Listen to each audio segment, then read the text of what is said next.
Because God gave us a family order. Just like he gave us 10 rules to follow and keep us safe, God gave us a family order to keep our families safe. Oops. And so, first is God. God is on top. And then is Dad. Because Dad is our protector. So it's God, Dad, Mom, and me. That's God's family order. God put dads in beneath him so that Dad would be our protector. And then moms, and then us. So if we get out of God's order, sometimes we won't obey Mom and Dad. And then what? What are we doing? Oh. We're above God. Because we think that we're the boss, and God said, no, I want you to listen to Mom and Dad. That's why I put that as rule number 5. Obey and respect your parents. Number 6, don't hurt other people.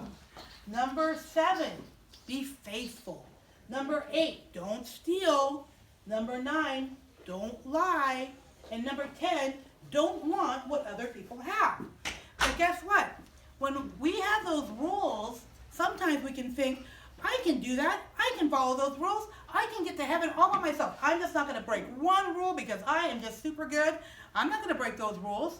And guess what? People think they can do it all by themselves. But really, God gave us those 10 rules so that we can know that we need Jesus to help us. So we're going to hear about a little girl named Ruthie who's going to find out that keeping those rules is not that easy, doing it all by herself. So let's see. It says Ruthie loved finding tiny, teeny treasures. At the beach, she searched for the smallest little seashell. She had flowers that were no bigger than a little fairy wing. She even had an eggshell from a little hummingbird. Oh, she loved her teeny tiny things. Wherever Ruthie went, she carried her teeny tiny things in her pocket. So she liked little treasures. Well, one day at school recess, after jumping rope and swinging, Ruthie took a turn on the twirly bar. Well, when she landed, she saw something in the grass. It was a teeny tiny little camera. She couldn't believe it. It was a teeny tiny camera, just like all her teeny tiny treasures. And so she picked it up, and she loved it. Ruthie looked through the little window, and then she pressed the button. It could take a picture. Click, click. She started taking pictures all around the playground. It was the absolute best thing she had ever found. What a treasure. And it was all hers. She had found it. And so she started going, cheese, say click, say cheese, say click.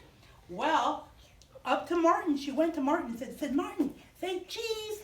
Well, Martin did not say cheese. He said, hey, that's my camera. Uh-oh. Is it Martin's camera? Ruthie was startled. No, it's not. It's mine. I found it. Give it to me, said Martin. It's mine. No, it's not. Yes, it is. No, it's not. Uh-oh. They're fighting over the camera. No, it's not, shouted Ruthie, and she ran back to the class. Ooh, so she does not want to give up that little camera. Miss Olson looked at Martin and Ruthie, and she said, goodness, what's the problem? The camera can't belong to both of you. I'll keep it safe in my desk drawer, and we'll talk about it tomorrow. Because Ruthie told the teacher, that camera was mine. I got it for my birthday. Oh. Uh-oh. Now, did Ruthie get the camera for her birthday? Yeah. No. No. Where did she find the camera? On the playground. Okay, but now she's lying to the teacher, and she said, I got it for my birthday. Well, Ruthie's stomach all day was in knots. She couldn't remember how to do the math. She couldn't pay attention during center time because she kept thinking about what? She lied, right? She lied. Well, on the bus home, it took forever. And when she got home, Mom said, hey, Ruthie, how was school? Okay. And she went to her room. Because what's bothering her? What has she done? She took the camera and then she lied about it.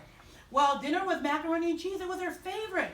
But she could not eat. Not one bite. Aren't you feeling well, said Papa? I'm not hungry, said Ruthie. Well, at bedtime, Ruthie was near to crying because by this time, she started to think, I lied and I stole, right? Because she took something that didn't belong to her. And it's starting to bother her. And when we do that, when we have yucky in our heart and we break God's 10 commandments, because what did she do? She's lied. That's number 8. Or number 9. She stole. That's number 8, right? Yeah. And so now it's starting to bother her. And so she can't sleep. Well, her mom and dad went into her room and said, what's the matter? So Ruthie told Mama and Papa the whole story. wrong, said Papa. I said it was my camera, but it's not. I lied. Papa told her, it's going to be okay. You made a mistake, but we have to ask God to forgive us, right? Because he said, you sinned against God and you sinned against your friend. So let's ask God to forgive us. And so Ruthie prayed, Dear Jesus, please forgive me for lying. Please forgive me for stealing the camera. And guess what? When she prayed and asked God to forgive us, she felt a little bit better, but she was still worried because she had to go to school the next day. And so her teacher said, tomorrow go talk to your teacher and talk to your friend. And God will help you. But the next morning, Ruthie could barely eat. What if the teacher didn't understand? What if she had to sit in time out? What if Martin never forgave her? What if nobody talked to her? Oh no, the school bell rang. Ruthie took a deep breath and began the long walk to the front of the class. Miss Olson seemed so far away. So sometimes it takes us to be brave. When we have to do the right thing, it's scary. But God will help us be brave. And so Jesus was in her heart, and he said, I will help you tell the teacher the truth. So good morning, Ruthie, said Miss Olson. I have something to tell you, said Ruthie. The camera was not mine. I lied. I didn't get it for my birthday. I found it on the playground. It's really Martin's camera. Oh, so what do you think the teacher's going to do? You think the teacher's going to be upset? No. No. Miss Olson, she didn't make her sit in timeout, and she didn't look mad. Instead, she gave Ruthie a big hug, and she kissed her on the forehead. And she said, thank you for telling me the truth. I know that wasn't easy.